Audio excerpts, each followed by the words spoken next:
Welcome to the Sustainable Living Podcast. Tips, tools, and tactics for living a heart-centered life that honors Mother Earth and her inhabitants. The information shared on the Sustainable Living Podcast reflects the opinions of host Marian West, Janice Friant, and their guests. Please use your own discretion in research before applying any information to your individual situation. Now, here are your hosts, Marian and Janice. Welcome to the podcast, everyone. Today, I am honored to be joined by someone I think you're really going to want to listen to. He's got a lot of great ideas about how the world can improve for the better going forward.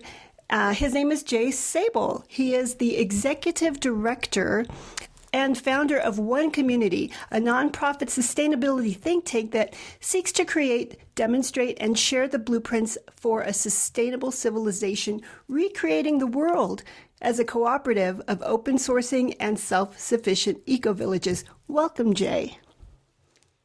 Thank you, Janice. It's a pleasure to be here. Oh, well, I'm so excited to have you. I don't know how we became friends on Facebook, but I'm really glad that we did. And I was super glad when Michael Evie Knight suggested that I talk to you regarding One Community. I know I had come across it before in the past and found it really fascinating. So I'm really excited to be able to dig deep and share what you're doing there. So just before we get started with all that, could you just tell us a little bit about your journey, how you came to this point in your life and what you're doing with One Community? Sure. Yeah, happy to. Let's see. One Community, the idea of One Community for me started in college. I was working on an engineering degree. And somewhere in that process, I realized very clearly that that wasn't the path for me. The idea of a traditional job and working a 40-hour work week for, 40 years until I retire with the best years of my life behind me, and a job that wasn't really enriching to me as a path didn't make a lot of sense. And so I became an entrepreneur, and I got really interested in health and fitness and holistic living. And through that, I was exposed to organic food and sustainable living and all of those concepts, and started creating the idea of One Community as a holistic health retreat concept, with the idea being like, well, what's the ultimate idea of living that I could imagine rather than work this traditional working concept? What if I were to become an entrepreneur instead, and just like, what's my idea of retirement? And so from that, One Community as a holistic health retreat was designed and evolved. And I went through years of holistic health training. I left my engineering career aspirations behind. I became an entrepreneur.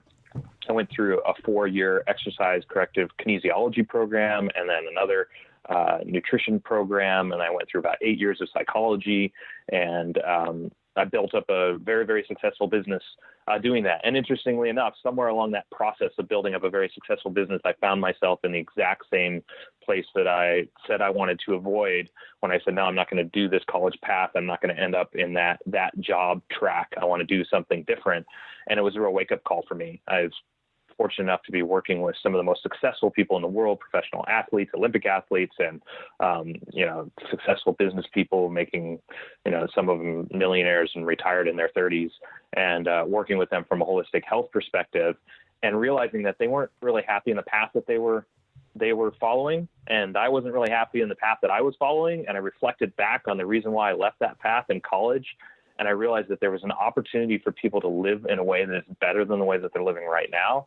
And that was what I set out to do when I said, hey, I'm not going to follow this traditional path. And that was the idea of One Community as a holistic retreat, and the idea of a replicable retirement plan.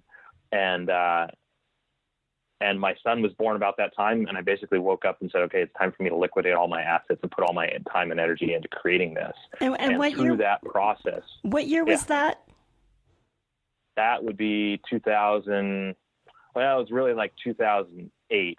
Okay. 2010 was when I went full time for just volunteering my time to this project. So in 2010, a 2-year process of looking for the ideal property and evolving One Community into what became a nonprofit organization and a world change organization really became the primary focus.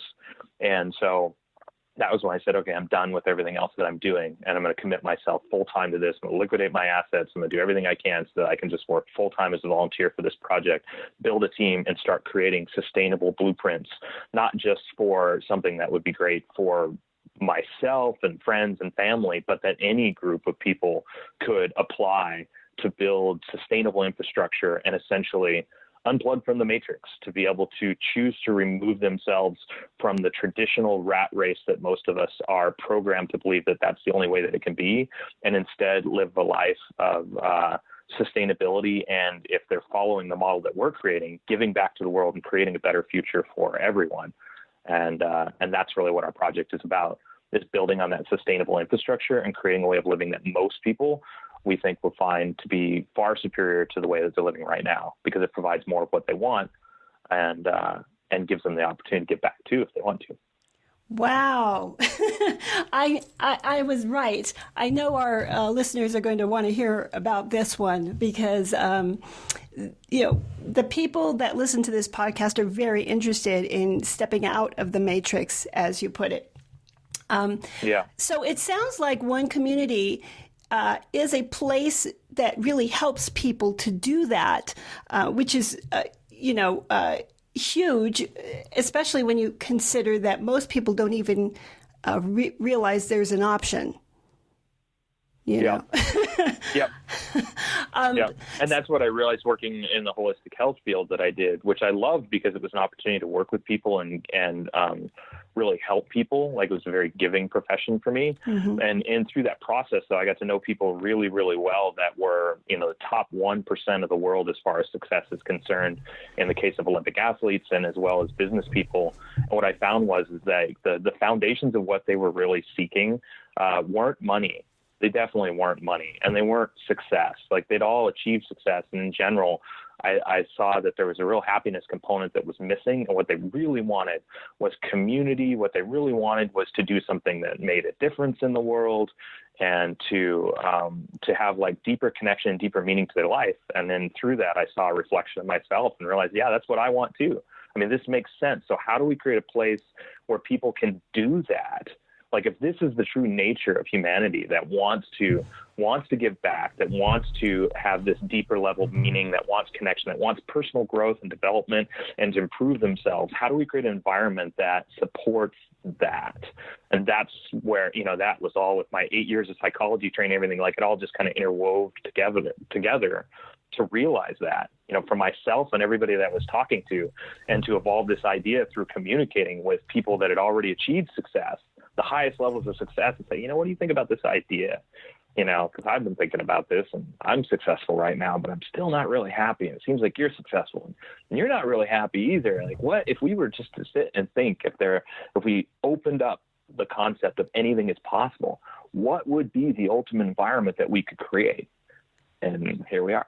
Well, you mentioned a couple of words there that I think are really pivotal in this discussion, and they are happiness and success. And too often we think that success, career success, is going to equal happiness.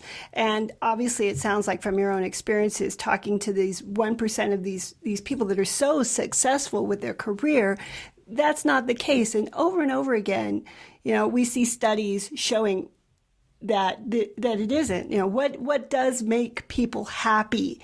You do see that it is things like community. It is things like having a purpose in the world, doing good for other people, having time for yourself and for your family, having time to pursue your interests. There's so many things that go into creating a happy life that we have completely bypassed in our current system. I kind of feel like we've been fed a complete lie about, what is, in my opinion, that's not success. Success equals happiness to me. So regardless of what my career is doing, if I'm not happy, I'm not successful. But I do think we're kind of preaching to the choir here, mostly with the people that are listening. Most of our people seem to kind of are at least on the brink of getting the idea that, hey, I'm not going to necessarily be happy by making a ton of money. So you said about creating a place where people can start to step out of the matrix. Could you kind of maybe give me an idea of, say, how someone who is just starting to play with this idea, how they could benefit from one community? Mm-hmm. Yeah, I mean, from a real basic standpoint, I mean, every step towards sustainability could arguably be said as a step in that direction. Anything that reduces your overhead of living and provides more time for you and improves the quality of your food and your air and water and those kinds of things is a step towards longevity. And if you're reducing your overhead and your expenses, probably more free time and time to do the things that you love. One community is designed to take all those ideas and put them together in one place. And we're an open source and free sharing organization because we believe that it's possible to create a model that's already successfully working around the world. There's lots of examples of intentional communities, of groups that have gotten together, organizations that have formed that take all the principles that we're working on and apply them successfully. What's missing is an open source and free shared step-by-step instructional process, a suite of tools and tutorials and resources so that anybody can replicate that. Most people that have achieved this have unplugged from the matrix and they're done. They're happily living that life, and so it doesn't take much internet research to find these organizations. Lots of great intentional communities that are out there. We want to take it to the next level and say, well, how could we provide a way of living that's even farther in the direction of more recreation time, more growth, more variety, more connection, more significance, more contribution to the world. And what does that look like? And so One Community is all about that. We've taken all the different foundations of what we describe as a sustainable civilization and said, well, how do we open source and free share the tools, tutorials, resources, and do-it-yourself instructions for all of those different foundations so that they can be implemented as either individual components or as a complete self-sufficient, self-sustainable, and ultimately self-replicating teacher demonstration, community, village, city, or hub, however big people want to build it, and start creating a global collaboration and cooperation of groups that are interested in that working together, producing more models that can be replicated for other groups that want to work together, or for people that don't care about working together, that just want the components, the ideas. They want a sustainable home. They want a sustainable life. They might not be interested in a sustainable world at all. They might only be interested in what they can do for themselves. And that's totally fine. I mean, if 50% of the population was only interested in themselves and living sustainably for that idea, we'd be in a much better world. And so it doesn't take that big of a percentage of people working for the highest good of all of humanity and saying, hey, how can we create something that's useful to everybody, to actually create something that can create a noticeable and objective shift in that direction for humanity. And so this is what I've been working on now for 6 years. And, we've had a volunteer team of over 300 people that have contributed to this project. We have tens of thousands of hours put into it. And ultimately leading to the building of One Community, which will be a place that anybody can visit and experience. And for people that like what they see, they'll be able to replicate it. For people that share our values and want to be a part of the creative process, come and live at One Community and do this, because we love it. Wow. Oh, there's so many things I want to ask you. Okay. So the first thing I want to talk about quickly is the word sustainability. Here's another one. So when you were talking about people that want to live sustainably. You were talking about, it really sounded like, you're talking about something that is just good for the person, not necessarily good for the planet, which is basically what people think of when they think of sustainability. Mm-hmm. But over and over again, the two go hand in hand. You keep seeing this, and maybe you could share a little bit about that. How mm-hmm. doing good for yourself actually equals doing good for the planet. Mm-hmm. Yeah, so we have several pages on our website that talk about this specific issue, from like the foundations of fulfillment to and the concept of evolving sustainability to include emotional sustainability as well. So the physical foundations of sustainability, everybody is really familiar with. They're food, energy, and housing. But the emotional foundations of sustainability are equally important. And I can talk about this a lot if you want to, but we've identified those foundations, and we're creating open source tools, tutorials, and resources covering these areas as well, which are fulfilled living practices and a culture of personal growth and contribution, highest good economic models as well, which is like gifting societies, nonprofit organizations set up, things like that, as well as education, highest good education models, and then stewardship, like Earth stewardship. And the education models are K through 12 and beyond, like that culture of personal growth. And so it all weaves together seamlessly. And then the idea of stewardship, saying that, hey, wherever you're living, wherever you're setting up, if you want to be a conscientious steward of your environment, you can work as an individual group, you can work with your counties, you can work with your states, and you can start looking at it as like, hey, like where I'm living is something that I'm taking care of and I'm responsible for this. So how can I be a conscientious steward of my environment? And so all these different things, if you look at them as if you look at the foundations of fulfillment, like what most people want in their lives, which is like growth and variety and connection and significance and certainty and diversity, these foundations of human happiness, if you build on a sustainable platform, and if you address those foundations of happiness, most of them are, almost all of them are like giving back to the world and doing positive things in the world. And so our goal is to create an environment that really, really supports that.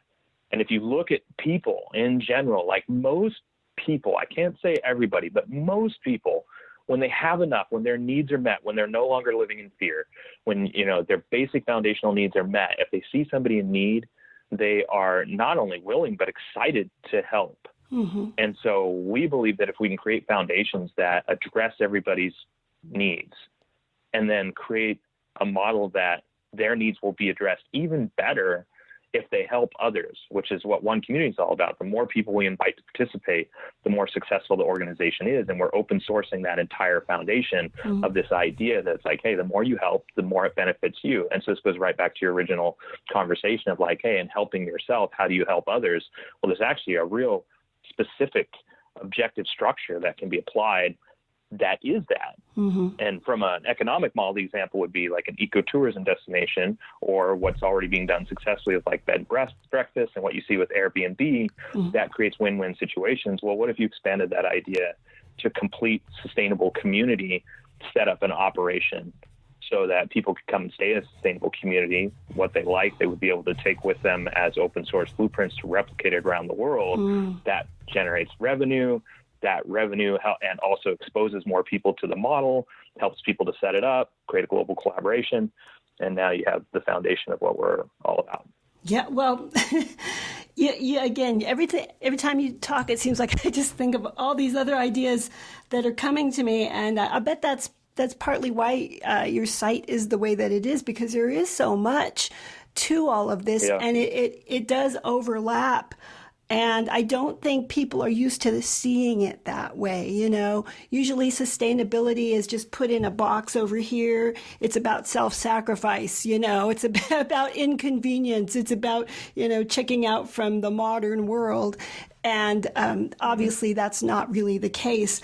Yeah, one of the things that came up for me when you were talking was the idea of personal autonomy, and how far from that, even though we all think that we're so free living our modern lives, that maybe we really aren't, and we've given a lot of our personal autonomy away, and I also I think that connects with the idea.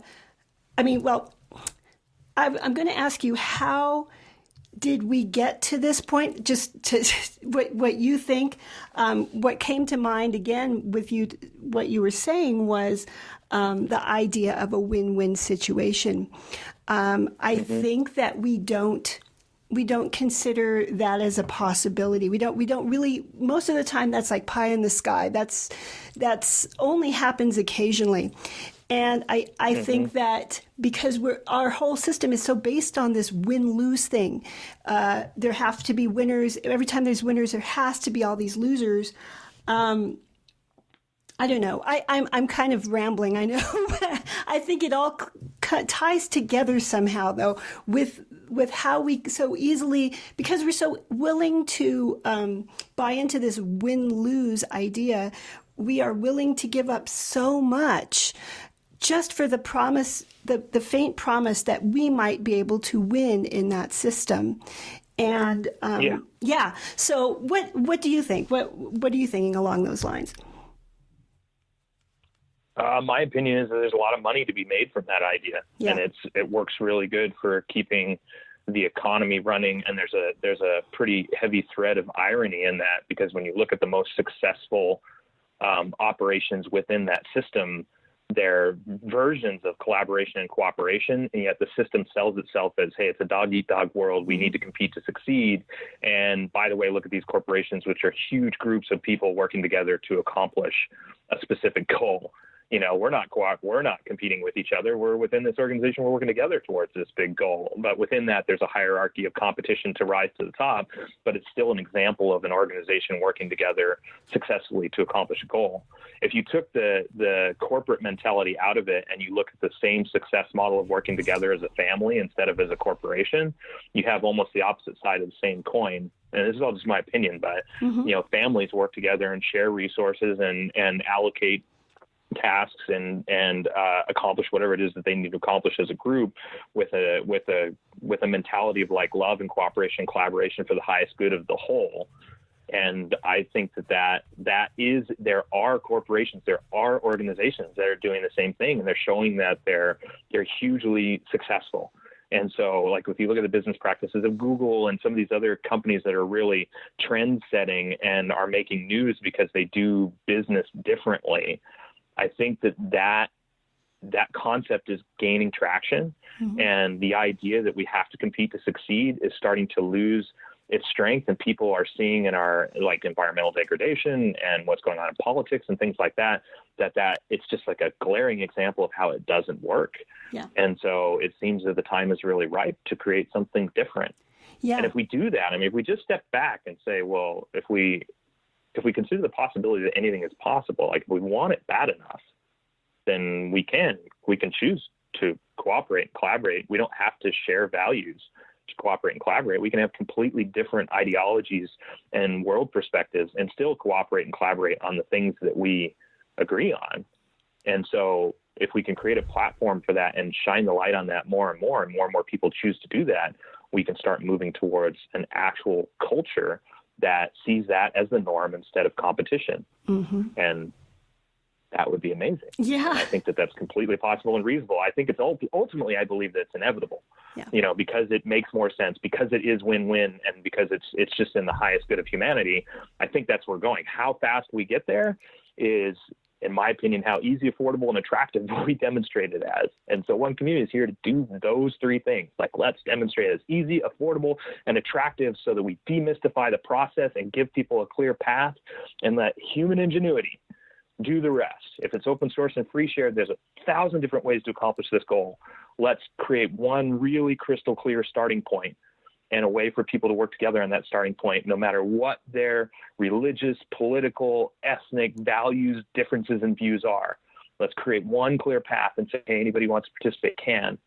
And like, this machine will move forward just as humanity moves forward, you know, organically, gracefully, and hopefully to an end conclusion that's very predictable, which is a sustainable society before we, you know, collapse on ourselves. Beautifully put. Yeah, you took my rambling and turned it into something wonderful. Thank you. But yeah, there's so much in all of this, and I do feel that you certainly seem to be on the right track, particularly with regard to open sourcing. So maybe you could share a little bit about I was looking on your website, and I was really struck by the community pledge, specifically regarding, you know, the concept of highest good and open sourcing. Could you share a little bit about that? Yeah, absolutely.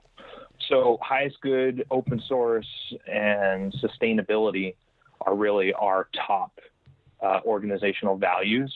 we define highest good of all as a concept of working for the best of all of humanity. It's real important when you say something like highest good for us also to include, our clear disclaimer that by saying that we are a highest good organization doesn't mean that we think that we've got it figured out. It means that we aspire to do the best that we can for the most people possible. And a big foundation of our highest good philosophy is that we're non-ideological about that.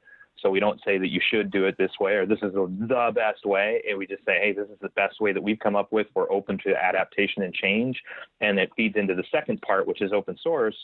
And that is that we are also all open source and free shared. So if you disagree with us, by all means, take what we're doing and do it differently. Because the more variety and options that are out there, the more different perspectives, and you can go as radical with the viewpoints that are behind those perspectives as you want, but the more diversity that's out there and the more options people have, if we're transparent in what it is that we're doing and why we're doing it, then people who agree can participate, and people who want to do it differently can take what we're doing and do it differently. And if they're transparent in what they're doing and why they're doing, then somebody that disagrees with us might agree with them. And so our pledge is to work for the highest good of all and to open source and free share everything that we are doing, not only just giving it away, because there's lots of organizations that give things away, but our goal is to take it to the next level and say, hey, we're not just open sourcing and free sharing everything that we're doing, but we're actually open sourcing and free sharing it as a starting point for other projects. Mm-hmm. So it's one thing to say, hey, my content is open source. It's an entirely different thing as somebody that's been doing it for 6 years to say, hey, everything we're doing is open source, and we're open sourcing it as a step-by-step process for replication and adaptation.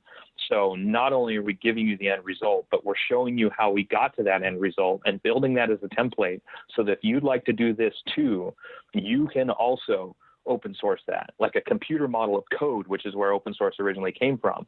You don't just open source the program, you open source the back end so people understand how the program works, and then people can go in and change the program itself to get a different result. Well, now imagine doing that for all of sustainability: food, energy, housing, education, economic models, fulfilled living practices, and stewardship, taking all those things and open sourcing not just the end result, but the process of the best idea that we've come up with so far of doing the best for everybody in each one of those categories. And if anybody's got a better idea, like, we've put the whole step-by-step process out there so that they can modify it. And if they want to work together on this, we've built the website infrastructure and everything so that they can do the same thing and basically create a branch off in any direction from what it is that we're doing. And thus we increase the global knowledge base of open source and free shared solutions and create a global collaboration working on these kinds of things. And we see this as the foundation for stimulating the entire industry and everybody associated with it by opening up creativity and innovation and bringing more and more people into the fold and into the process of creating, and like I said before, letting human ingenuity free itself from the restrictions of competition and instead celebrate the glory of collaboration, cooperation, and what we can create with that. No, that's so huge. I mean, I just feel like when you collaborate, all of a sudden we become one gigantic brain, and we all we are capable of we can do just about anything that way. Competition is so limiting when it comes to stuff like what you're trying to do here. I commend you for taking that approach, that open sourcing approach. When I first came across the concept of open source, I came across it just within the, because I'm not a computer programmer, but or anything like that. I have a background in social media marketing. So I was aware of open sourcing. And then I started to see some of the people that were familiar, that were kind of computer geeks, using it in other places. And boy, right away, it's like there's not anything else out there, no other idea out there that has the potential to just allow something to go viral, as open sourcing does. So I get really excited, and I'm really thrilled that one community is all based on that. So specifically, could you share a little bit about your objectives? And you mentioned a little bit about a site people could actually go to and live at. Was that correct? Did I get that right? Mm-hmm. Mm-hmm.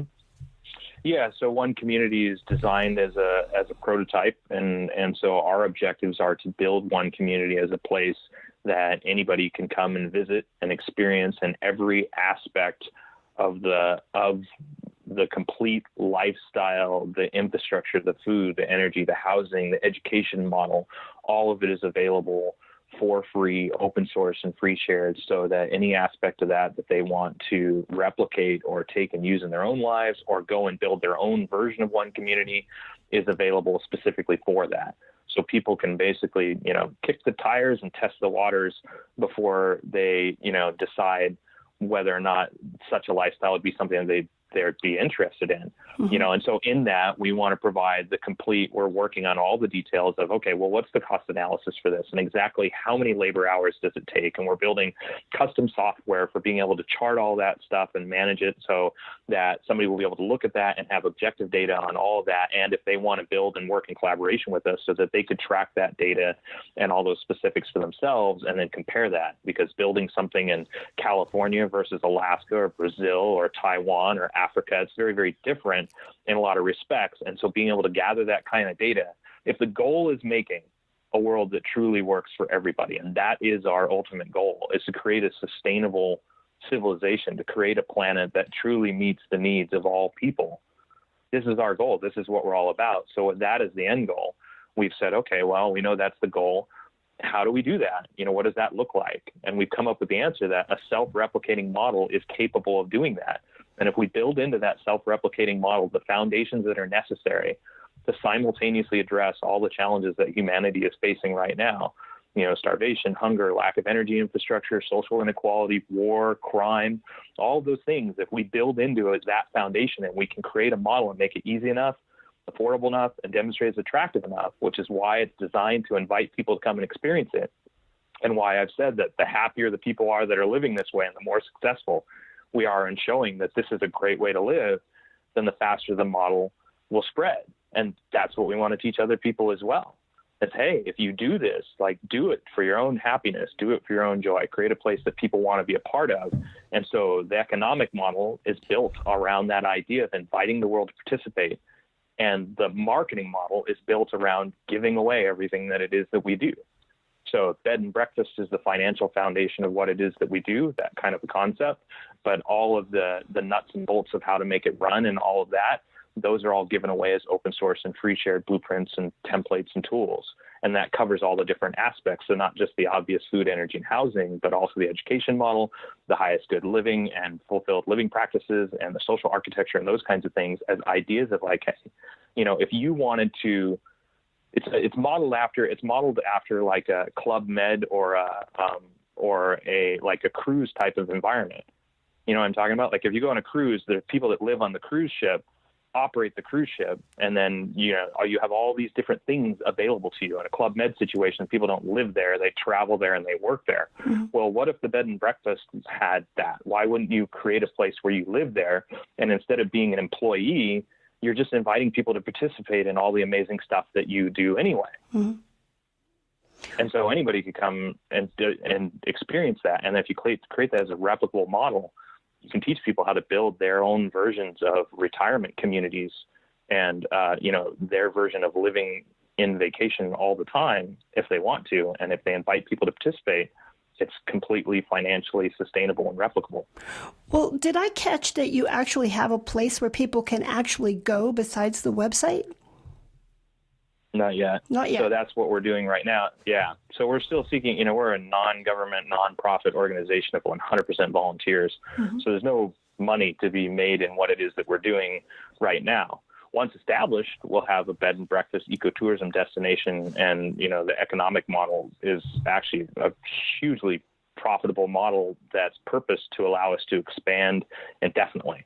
the meantime, we're working on all the blueprints, tools, tutorials, all the stuff that's necessary to be shovel ready so that when we have the funding that we need, either through donation or investment, then we'll be ready to build and take this whole open source process to that next level. And so we don't have the property, we haven't purchased the property yet, and we're still looking for that investment or donation to our nonprofit. So you've been spending all of your time building up one community for the last 5 or 6 years. Did I get that? Or even longer. How are you supporting yourself? How do you make it? Yeah, well, like I said at the beginning, I have very successful business, so I was able to liquidate all my assets, and I could keep doing what I'm doing for probably another 10 years. Wow. If just focusing 100% of my time on this. And there's no doubt in my mind that I'll succeed in less time than that. So for me, it's the most awesome idea of a retirement plan that I can imagine. Although most people look at it like, that's not retirement, that's a ton of work. It's like, well, yeah, but if my values are personal growth and development and contribution and connection, which they are, then this is my idea of retirement, is being able to live in an environment where I'm constantly creating, I'm constantly giving back, and I'm constantly in deep relationships and friendships with other people that like this idea too. And so, one community is my idea of the ultimate living experience that I can imagine for myself and for my family and for other people that are into this same idea of how do we transform the world? How do we be that next chapter in the amazing human story? How do we write that chapter consciously, collectively, together, and actually be major players in that game? Not because we have to or because it needs to happen, but because it's fun and it's amazing to be able to do that. We have the ability to do this, so let's do it. Yeah, totally. I'm completely with you. And that's one of the reasons we started this podcast, is so that we could share those ideas with people. We kept looking around and seeing all kinds of information on what's wrong with the world, but very rarely do we ever come across information about how to transform it into something better. So on that note, maybe you could share, if you wouldn't mind, kind of some of the ideas. What I'd love to do is kind of help people to envision what living in a community such as some of the ideas that you have on the One Community website would be like. Could you kind of help us envision that? Kind of paint a picture of an average day, maybe?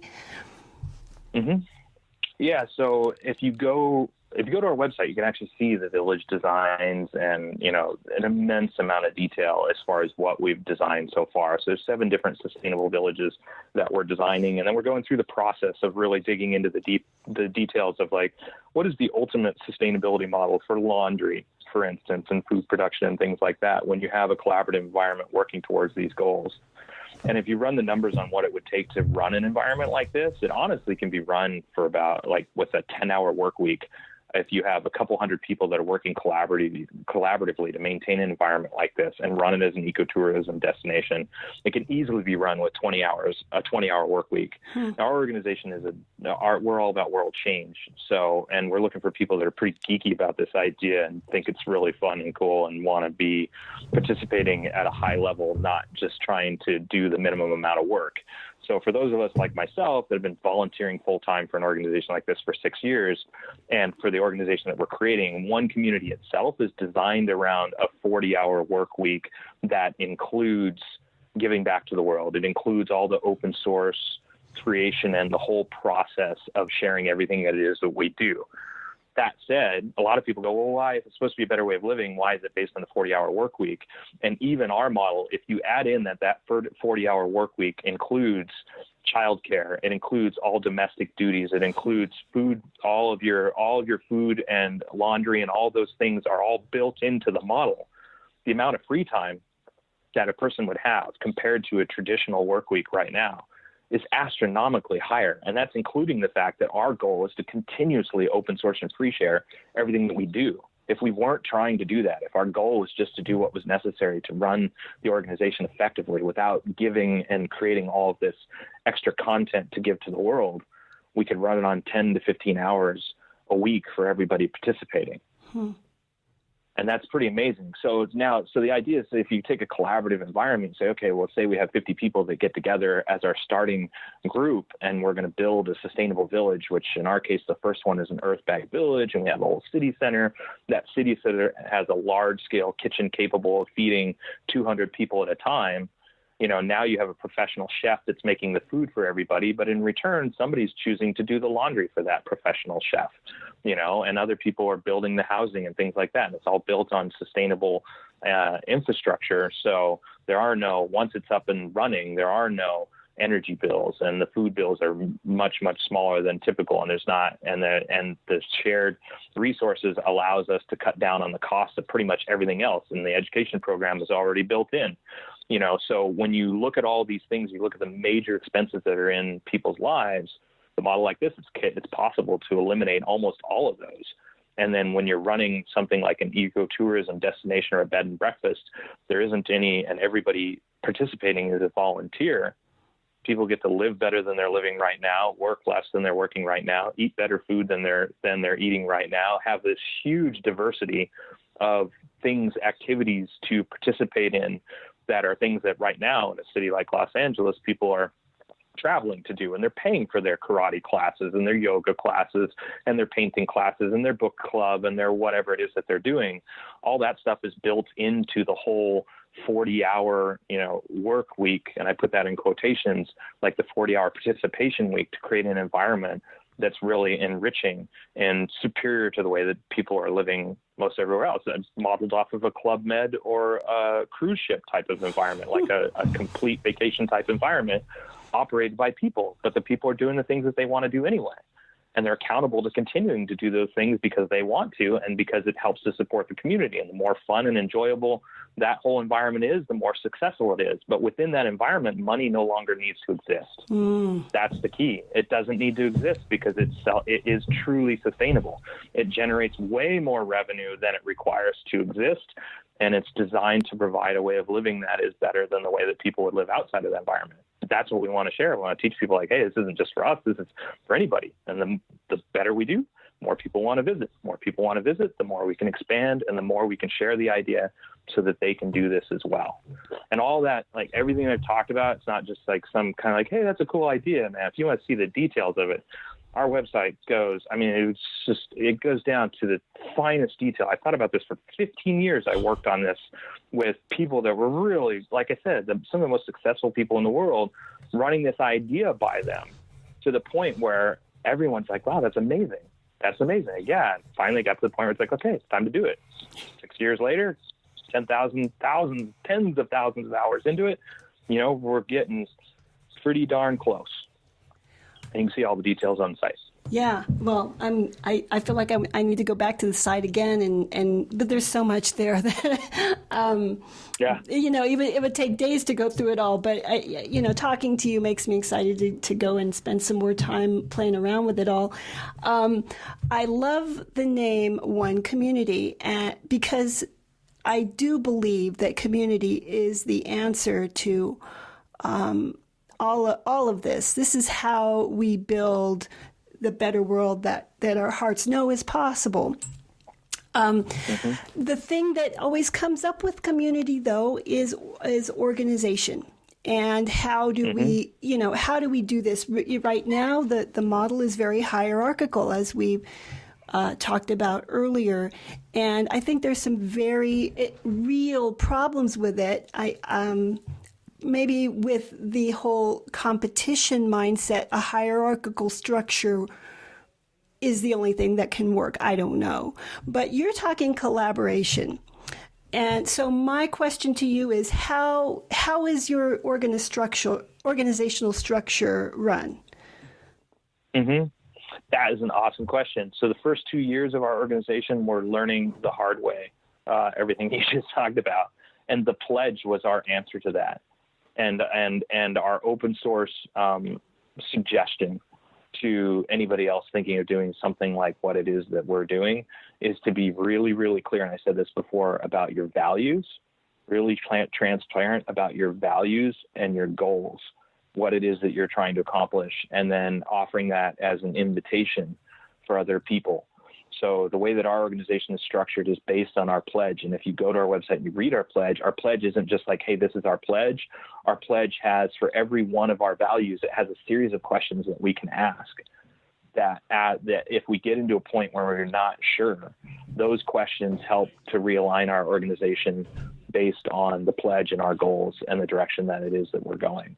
And then we have a ridiculously extensive screening process to make sure that the people that join our organization aren't joining just because they like the idea, but because they really, really share the same values and the same ideas of what it is that we're doing. And this is just it's a really like organizational operation common sense 101, but when you get to community, it becomes much more challenging because you're living together.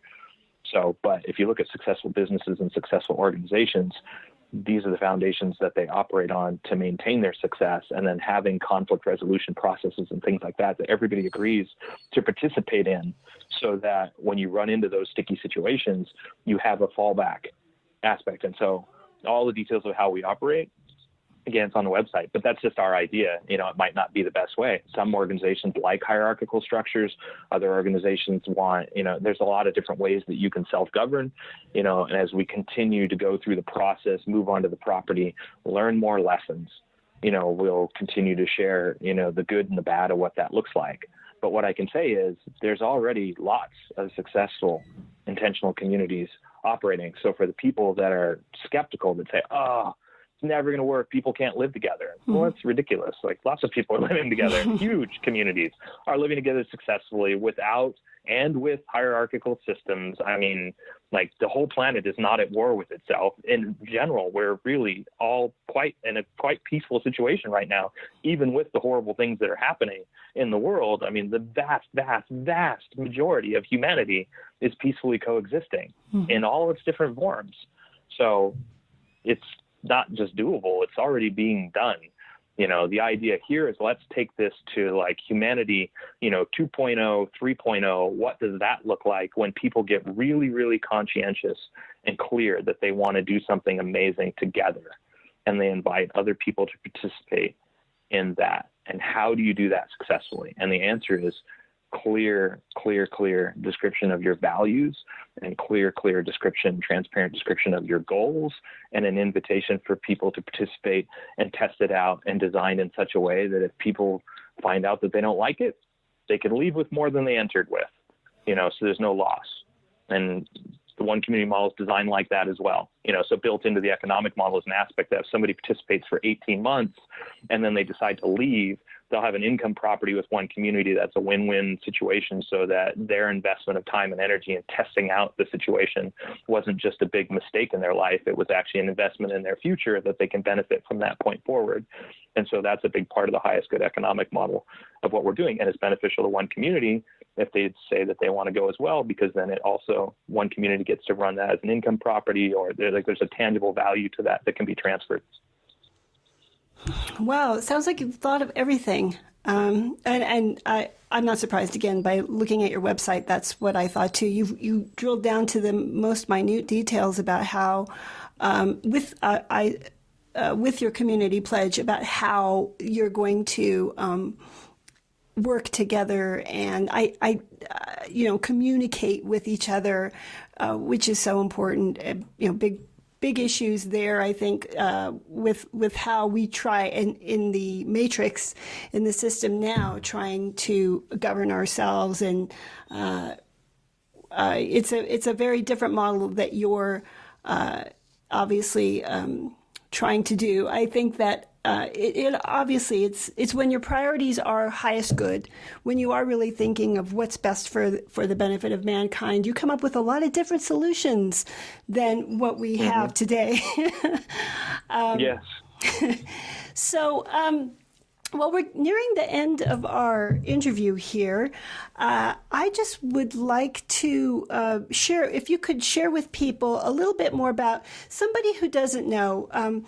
Two things. How would you suggest going to the site they approach it? What should they first look at?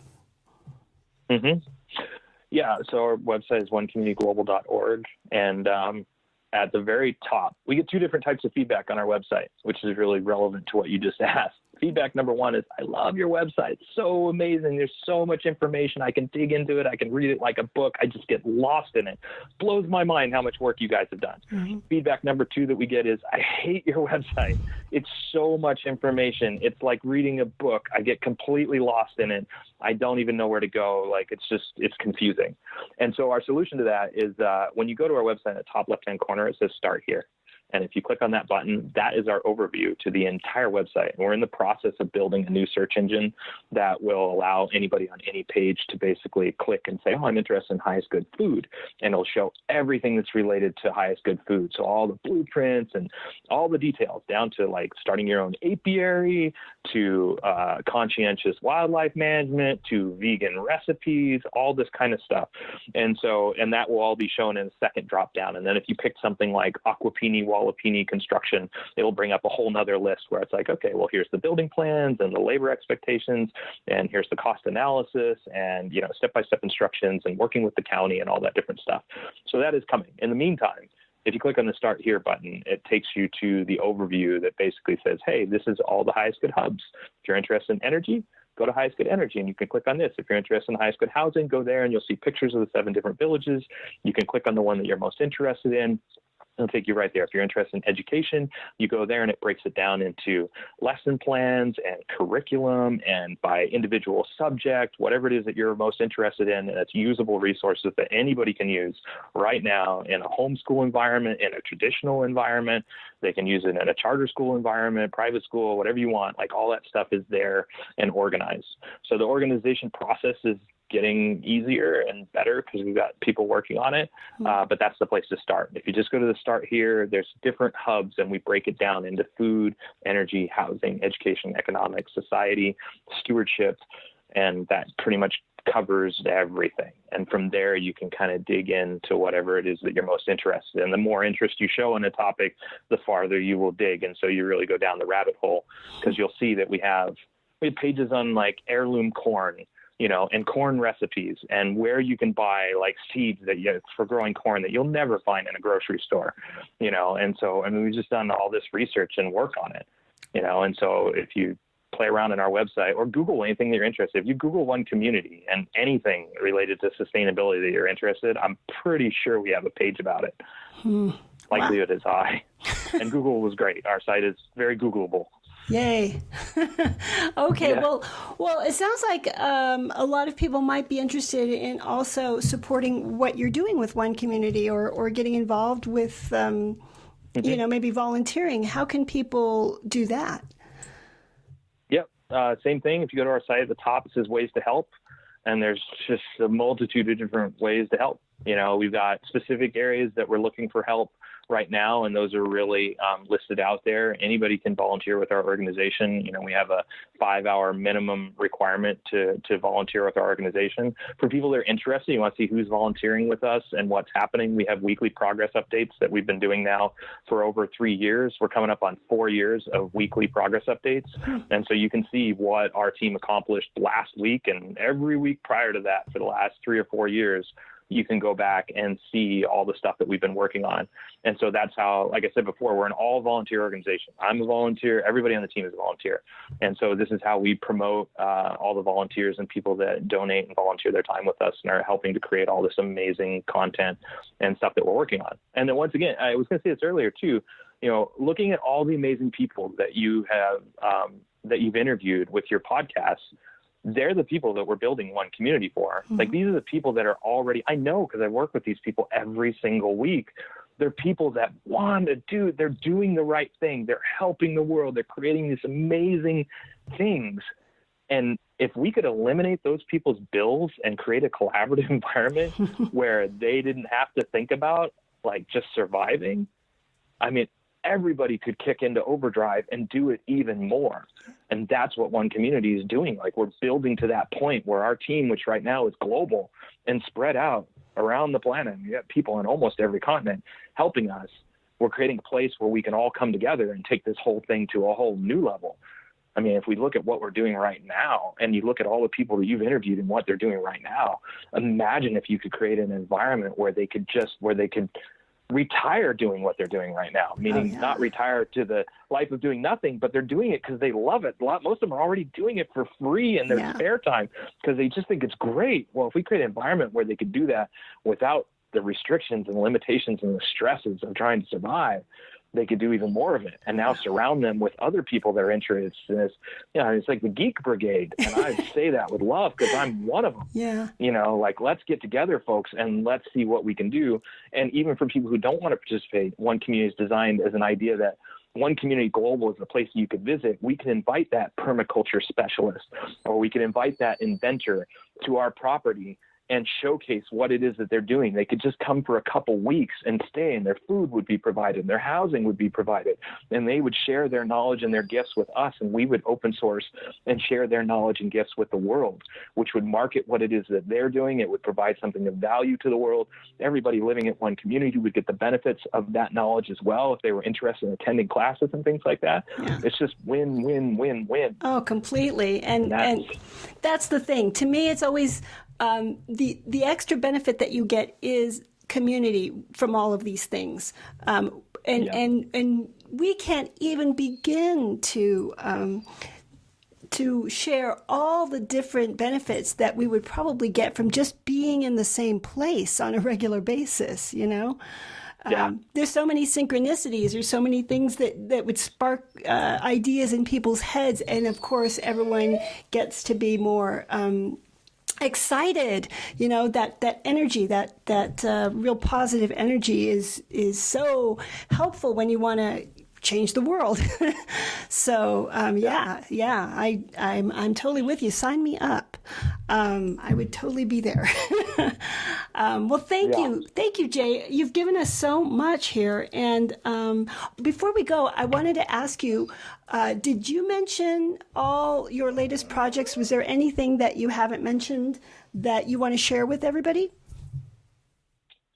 No. I mean, if you look at our weekly progress update, that's everything that we're working on. And as an all-volunteer organization, when we have people to work on a specific project, then it moves forward. And if those people, life events come up, or we have a lot of people that volunteer with us in between jobs, and then when they get a job, they can't help anymore. They can't help as much. And so if you look at our weekly progress updates, you'll see what it is that we're working on right now.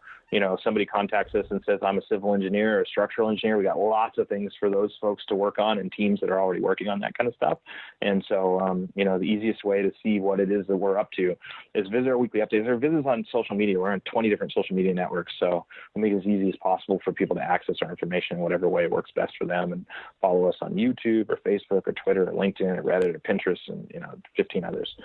So, it's easy to see what we're up to. Beautiful. Well, thanks again, Jae. And I hope you'll come back and share any new stuff that's happening totally when you get that new site. If you actually, which you will, I'm sure, when you get that land and you start building, please send me an email and let me know so that we can have you back on the podcast to share all about that. Yeah, I will. Thanks, Denise. I appreciate it. Yeah, it's been a pleasure. Thanks for joining us on the Sustainable Living Podcast. For more sustainable living tips, join our Facebook group, Sustainable Living Tips, Tools, and Tactics, and follow us on Twitter